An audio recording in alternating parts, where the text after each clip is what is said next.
देखो, हमने ये सोचा कि जब हमने 2016 में डीमोनेटाइजेशन के समय एज ए सिटिंग डीजी माननीय प्रधानमंत्री जी नरेंद्र मोदी जी को एक पत्र लिखा था, जिसमें मैंने 18 बिंदु सलाह दिए थे। और उसमें एक महत्वपूर्ण सलाह यह थी कि आपने जनधन योजना के तहत अधिकांश अकाउंट खोल दिए हैं, जो थोड़े बहुत अकाउंट बचे हुए हैं उनको आप तत्काल खोल दीजिए, राइट। युद्ध स्तर पर जो है क्रेडिट और डेबिट कार्ड बना दीजिए, राइट। और पीओएस मशीन सब जगह अवेलेबल हो जाएं तो हमें बिना करेंसी के काफी हद तक हमारा काम चल जाएगा। उसमें मोबाइल एटीएम की बात भी कही गई थी, राइट। तो उस समय के 2016 के हालातों के आधार पर क्या क्या करना चाहिए, अभी आप बताइए। यदि जनधन योजना के तहत सभी अकाउंट ऑलरेडी खुल चुके थे, थोड़े बहुत जो रह गए थे उनको हम खोल देते और जिसके पास जितना पैसा होता वो बैंक में जमा कर पाता, और यदि किसी कारण पहली बार जमा नहीं कर पाया है तो दूसरी बात कारण बताते हुए वो दूसरी या तीसरी बार भी जमा कर सकता था। तो जो लोगों को मजदूरी देके खड़ा करके पैसे जो है जमा कराए, वैसी कोई बात नहीं हो पाती। और जो अकाउंट में पैसा पहुंचता उसको हम ऑलवेज लिंक कर पाते कि उसको इस कमाने की सामर्थ्य है कि नहीं है, राइट। और उससे हम प्रश्नोत्तर पूछ के काला धन भी रोक पाते, और ये जो धन जो है गलत ढंग से आया, कहाँ से आया, इसको भी स्थापित कर पाते। कर पाते कि नहीं कर पाते? और जो है यदि हम हर सप्ताह जो है ना 7 या 8 को भी सेटल करते तो बड़ी मछलियां जब गिरती पड़ती तो जो उसका इकोनॉमी पे एक सकारात्मक इम्पैक्ट आना चाहिए था वो तत्काल आ जाता और लोगों को ढेले भर की दिक्कत नहीं होती।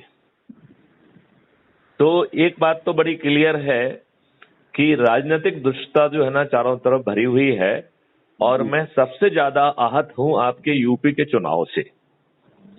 आपने शायद देखा हो या ना देखा हो, हमने बाकायदा वीडियो डाल के माननीय योगी जी का प्रचार किया है। आपने देखा कि नहीं देखा?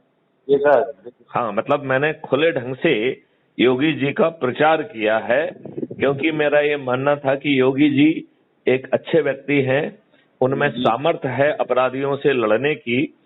मैं उन्हें एक बुलडोजर मुख्यमंत्री और एक कहना चाहिए कि काउंटर मुख्यमंत्री के रूप में देखकर मुझे आशा बंधी हुई थी। मैंने उनको जो है एक प्रस्ताव अपराध मुक्त उत्तर प्रदेश का भी तैयार करके भेजा हुआ था किसी के पास कि वो माननीय मुख्यमंत्री को दें। लेकिन जब मैंने ये देखा कि जब परिणाम आए और हमने उसकी एनालिसिस की तो मेरा दिल जो है इतना ज्यादा जो है ना कुंठित हुआ, मैं लज्जित भी हुआ। मुझे लगा कि विधानसभा के चुनाव में 403 सदस्यों में से 205 के आपराधिक रिकॉर्ड हैं।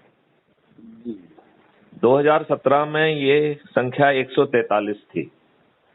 मतलब 2017 की तुलना में 62 जो है विधायक अपराधी बढ़ गए हैं।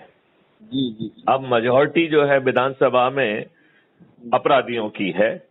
तो ये अपराधी क्या कानून बनाएंगे? यही अपराधी मुख्यमंत्री बनेंगे, यही अपराधी जो है उप मुख्यमंत्री बनेंगे और मंत्री बनेंगे, यही निर्णय लेंगे, है कि नहीं? तो वो कैसी व्यवस्था होगी? और जब हर सीट पर योगी और मोदी का चेहरा ही लड़ रहा था तो दुष्टतापूर्वक अपराधियों को हमारे ऊपर क्यों थोपा गया? क्या यह योगी और मोदी जी की निर्लज्जता नहीं है?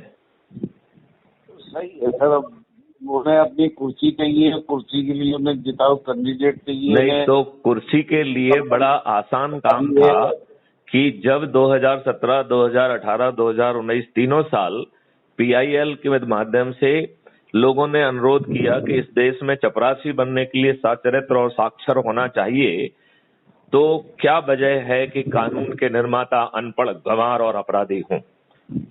वो सही है सर। संविधान में जो पहले से बढ़ने चला आ रहा है कोई अब कोई मैं संविधान की जरूरत नहीं है। पीपल्स रिप्रेजेंटेटिव एक्ट का संशोधन करके ये चीजें डाली जा सकती हैं। संविधान तो इसमें कहीं पे बाधा ही नहीं पैदा कर रहा है। नहीं तो फिर प्रत्याशी कहाँ से आएंगे उन्हें के पास? उन्हें तो मतलब अपने इसका मतलब है कि ये जो है ना, इसमें जो है ना सचरित्र के लोग हैं ही नहीं। नहीं, चोर प्रत्याशी चाहिए। अगर ऐसी योग्यता वाले सब ले रहे हैं तो फिर बेचारे उन लोगों को क्या हो। मतलब जो है दुष्ट और अपराधी चरित्र के लोगों का आपको बहुत ध्यान रखना है कि वो बेचारे बेरोजगार हो जाएंगे। ईमानदार है तो कहो, हैं? योगी जी ईमानदार है अकेले तो कहो, और थाने बिक रहे। जब नहीं, मैं आपकी हर बात मान रहा हूँ। मोदी जी साधारण मेजोरिटी से यह अमेंडमेंट ला सकते थे पीपल रिप्रेजेंटेटिव एक्ट में, जिसकी अनुशंसा और मांग जो है PIL में माननीय सुप्रीम कोर्ट ने भी की है। तो जो है अपराधी किसी भी तरीके से खड़े, कहीं के भी खड़े नहीं हो सकते हैं। और हम इन अपराधियों के प्रति इतनी सहृदयता क्यों रखना चाहते हैं? उस चपरासी ने बेचारे ने क्या गलती की है जो अपना पेट भरने के लिए करना चाहता है, उसके पुलिस की नेगेटिव रिपोर्ट आती है तो आप उसे नौकरी नहीं देते हैं? सर अब देखिए तो क्या होता है। खूब पूर्ण बहुमत में थे, सब बातें थे, लोकसभा से कानून पास हुआ। अंतिम में सरकार ने आज तक के इतिहास में कभी कानून वापस नहीं किया और कानून वापस देना पड़ा। नहीं, वो कानून तो बहुत अच्छे वापस हुए क्योंकि वो कानून किसी के हित के लिए बनाए गए थे। वो इस देश में भूकंप आ गया होता यदि वो कानून बन गए होते, आपकी कृषि भी गिरवी रख गई होती। मैं आपको बताऊं, आपको शायद नहीं मालूम है, मैंने एक पूरा मॉडल जो है crime free Bharat Ayush and agro model पैदा किया है, जो कह रहा है कि भाई आज सरकार ने कोई कानून पास किया तो उसमें अच्छाइयाँ क्या हैं, बुराइयां तो बताना चाहिए कि इसमें ये बुराई है।